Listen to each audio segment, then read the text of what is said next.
Dave, we're looking at this swing of Rory because we're going to have a student on, and she needs to see this a little more closely. So check this one out. Particularly, it's just off his Instagram page. He's always posting some good swings. So we'll spend a bunch of time probably talking about that one right there.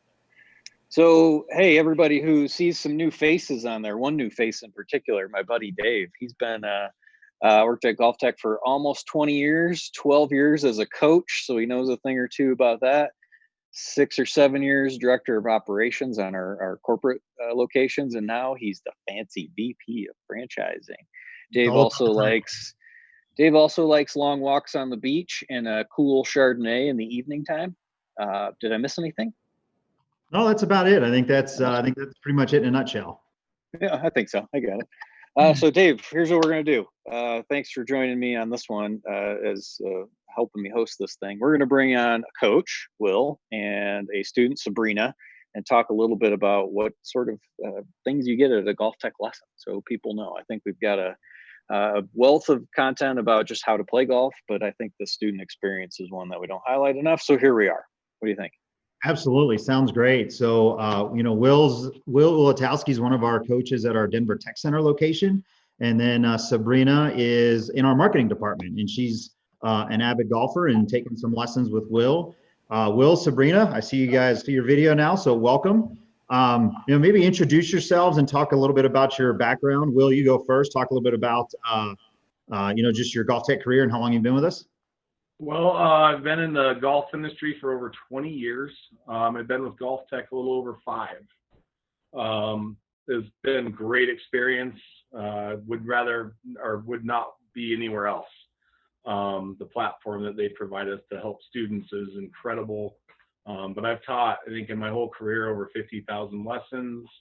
I'm not sure the number of fittings, but I've been doing that for a long time too. So it's fun coming to work. It's not really work. You get to come and help people and put a smile on their face, and playing better golf's a lot more fun than playing bad golf. Yeah, and I appreciate you saying that too, Will, because that's the whole point. You are an expert coach, so when you come to work, that's really everything I'm always trying to help with anyway, is have it easy for you. So when the student walks in, they have a problem, like we're going to see Sabrina's nasty problem here in a second, that it didn't throw you for a loop, it didn't stress you out. It's just everything that any golfer can do, we've seen before. Yeah, I mean, I think one of the things that the platform we have and being educated, and that's something that you guys provided for us, is we have proper alleyways to get information if we're not sure, and to ask questions and get some guidance. But I would think any good instructor out there should follow some type of a system of helping people. I think there's so many just like kind of mundane instruction out there. If you're over the top, great. Well, how do you fix it? Swing more and out. That's pretty basic of what you would hear at a green grass facility these days. And a lot of instruction even without video, which I think is a big miss. Yep, that's awesome. Sabrina, who are you? People don't know you.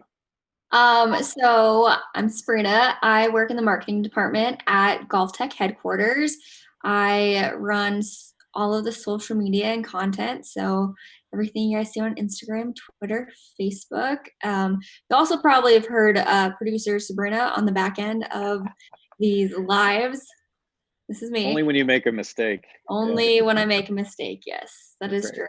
No, you do a great job. Thanks for your help. Thanks, Nick. I have played golf since I was little. I played college golf at a D2 school in Denver. So I've played competitive for a long time, and I've been taking lessons with Will for probably about 3 years now. So it's been a lot of work, and it's crazy. I've had different types of instructors, from college coaches to high school coaches, different types of, I've seen it all. But GolfTec, I'm not just saying this because I work here, but it's different, and the technology, the motion measurement, the video feedback, it's a whole different thing. And I can definitely say that my swing is the best it's ever been since I started working with Will. And that's not just a compliment to Will, that's a compliment to the system. Calm down, Will. I'll bring you down a notch. Don't worry. Yeah. Hey, so here's what we're doing. I've got Sabrina's previous lessons that we can pull up in our GolfTec clubhouse right here. It's pretty easy to watch them all, and then any student can go back and view any of the lessons that they've had. So in here, you've got portions for your game, update your profile, refer students from here, but you've got your swings from previous lessons, drills, and even like some coach notes and Will's fancy picture up here so you don't forget who your coach is. But let's take a look at some of this. Will, here's a web lesson that you did with Sabrina on October 15th. This is her first swing ever. It's playing right now, so you'll start seeing some movement in the swing. Explain to us what she was doing and what you wanted to do different. Well, Nick, if you can freeze right up there, pretty much at the very top. Actually, so the first thing that we're going to look at is what are the ball flight tendencies, okay? And, unfortunately on this one, I think we kind of hit this one on the neck of the club, and it went over. That was exactly it. Shanks. Yeah, so I kind of remember that, so those red lines. So one of the first things I'm going to look at with that is it's going to relate to a path issue right off the bat. So I'll usually look at the student at the top of the swing and see where their arm basically is working with their shoulders and all that stuff. So she gets her hands pretty high up there. When we first started working, Sabrina's got a great golf swing, but she gets a little bit too upright up there at the top. So when she can start moving down, Nick, a little bit, if you don't mind. Yeah, we're moving now. I would say the best part of Sabrina's swing is her downswing. For sure. But that is a pretty high right arm or her lead arm. And I think the arrow you're drawing here is about where you want it to go. Nick, you've seen it a bunch, but if they don't get the shaft moving in the right direction coming down right about here, you'll see it's up off of her shoulder. That's a big no-no. I'd much rather see that moving further through the bicep.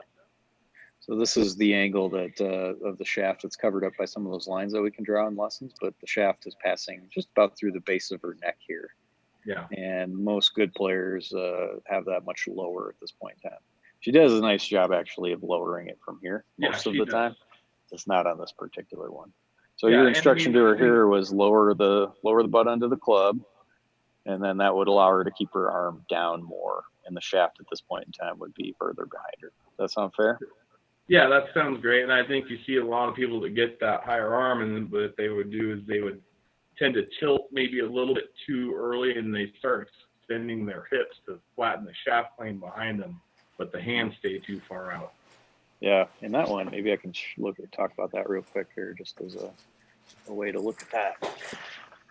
You're describing, or I see this one all the time anyway, on the downswing. Well, first, if you're like Sabrina's problem, her arms get really high, then the shaft is really high on the way down. And when I say high, I just mean relative to my right shoulder, this being lower, further behind you.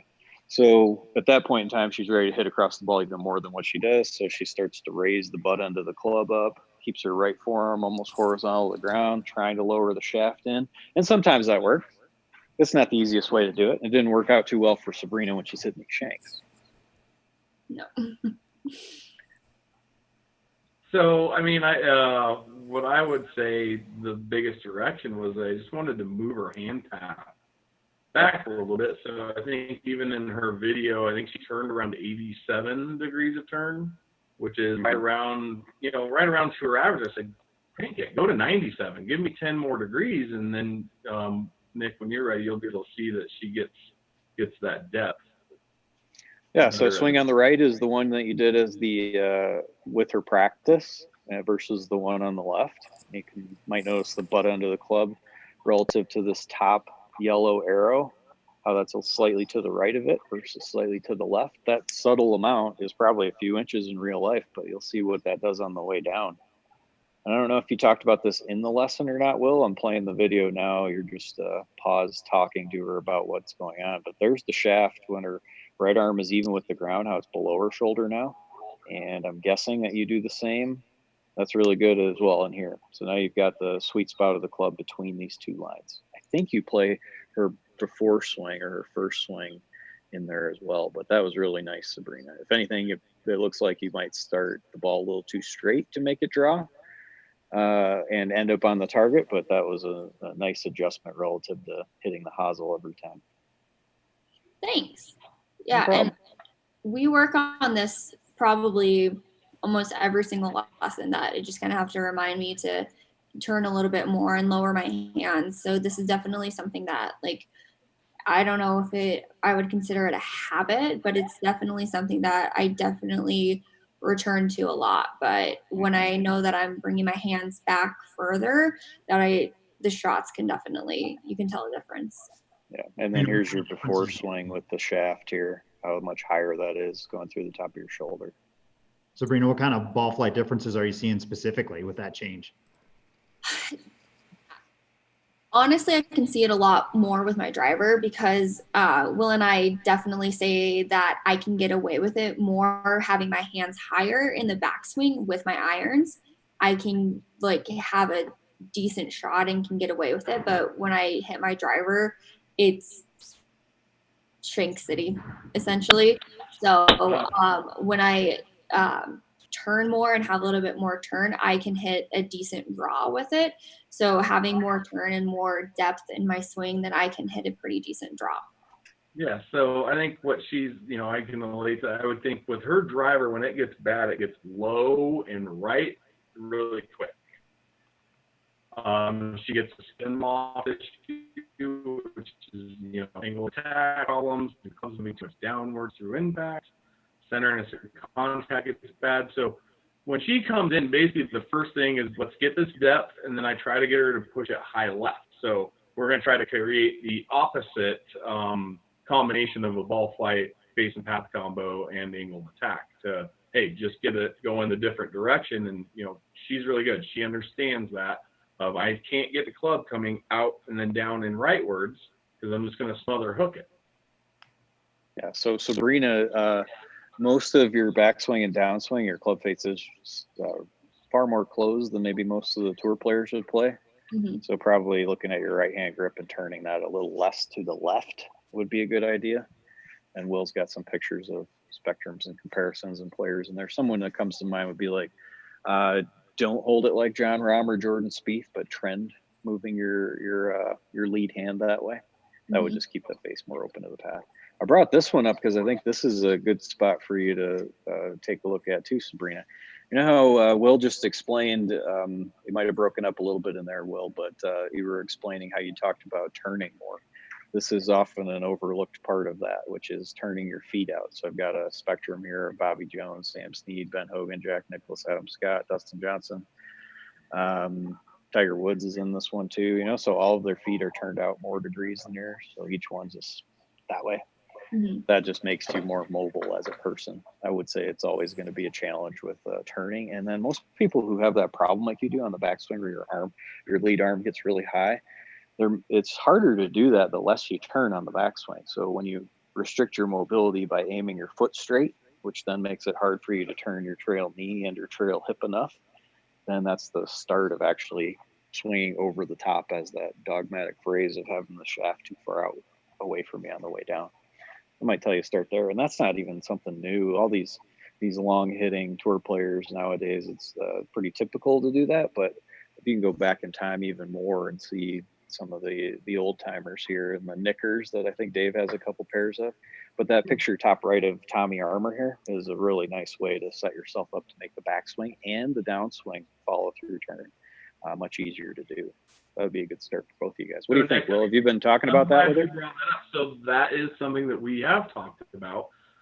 She has slight ankle issues, so I've tried to get her to flare that out. So all too often, she's not able to move that weight into her right ankle and heel area enough. So we do want to see her with those feet flared, right, Sabrina? Yeah. Yeah, she knows. That's something that's pretty common. That gets into those lessons pretty much every time as well. And, but yeah, I think forever, Nick, I've heard you talk about it, X factor restrict turning. No way. I mean, get your hips turning, it allows your shoulders to turn, less stress on your back and all that stuff, and makes it a lot easier to create some speed too. Yeah, for sure. The biggest point you hit in there was the safety factor of turning your foot out so that you're not restricting how much you can turn your hips. That was a nice theory when we couldn't measure swings very often, but that's been passed down from golf generation to generation so much that it's still in vogue for amateur players or you guys at home watching this, trying to not turn very much on the backswing when that's the worst way to try to play. Sabrina, it sounded like Will had brought that up a few times to you, and that you looked at him with pure disgust and anguish, and I understand that. Not at all. Nick, I do have a question for you. So if I turn my feet out like this, am I going to be able to hit the ball like Dustin Johnson, like as far Probably farther. Yeah. Okay, cool. Yeah, because I'm like 5'2" and a chick, so I can do that, right? Absolutely. What we meant was hit it on the face. So you'll be able to hit it on the face. Okay, yeah. That's easy. It'll Everybody go 100 times farther than that shank you hit on that first shot.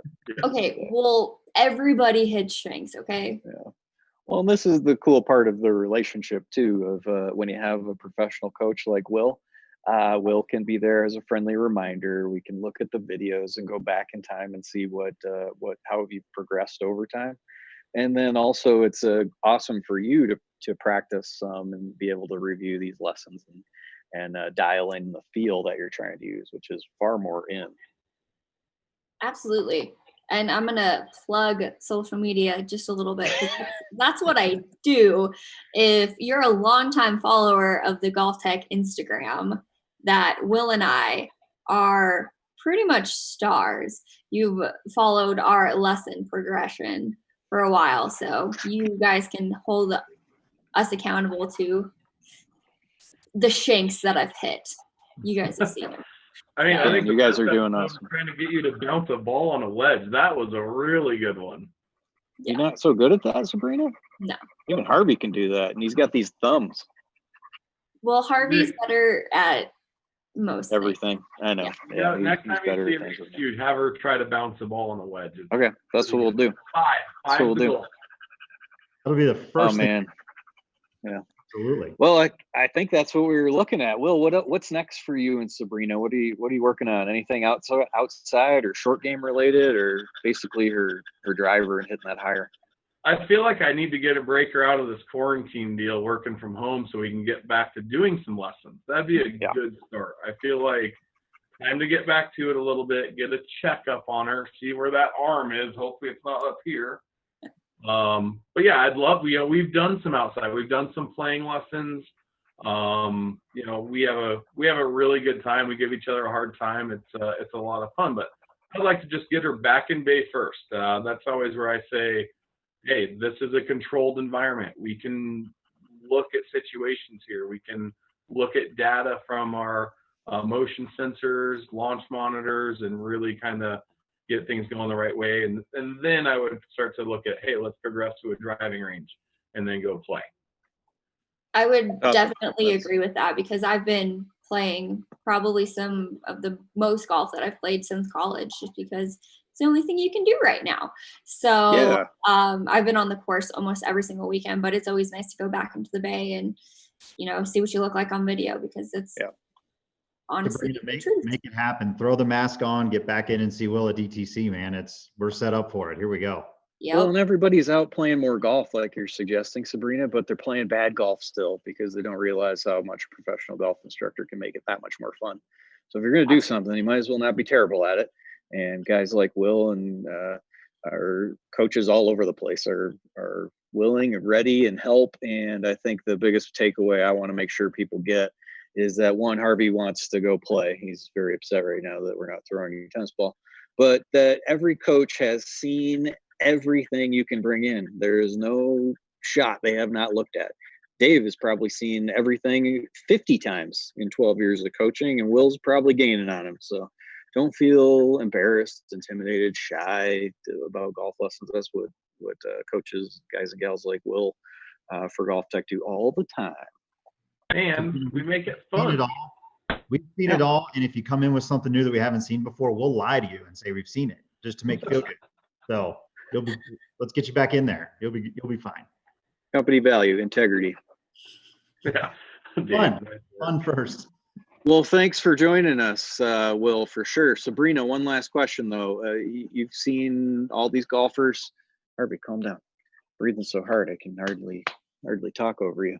You've seen all these golfers that come into us. Is there anything you'd have advice for people who are trying to get better at the game? Give me a thinker. Just go see Will. Good answer. I was just going to say, just get over whatever kind of hesitation that you have and go see a coach, a teacher, whatever. Like I said earlier, I've seen all kinds of different types of instructors, and you just need to go try out GOLFTEC and you'll be surprised. Yeah. GOLFTEC or anyone who's just a pile on professional teacher. Mm-hmm. Yeah, you can opine on that one. Take a swing evaluation, see what a game plan building session's about, and then start improving. Yep. Mm-hmm. That's what we do. That's what coaches are doing all the time. If you don't want to come to GOLFTEC, that's fine. I don't care about that. Go see someone who does teach golf for a living, though. Don't make it somebody who's a hobby. And then, as you'll see in some upcoming shows, stop listening to the TV commentators on during the golf broadcast. It's bad, but we're going to do a couple shows about that soon too. It's all fake news out there. All right. Thanks for joining us, team. Thank you, you guys. See you guys. Bye.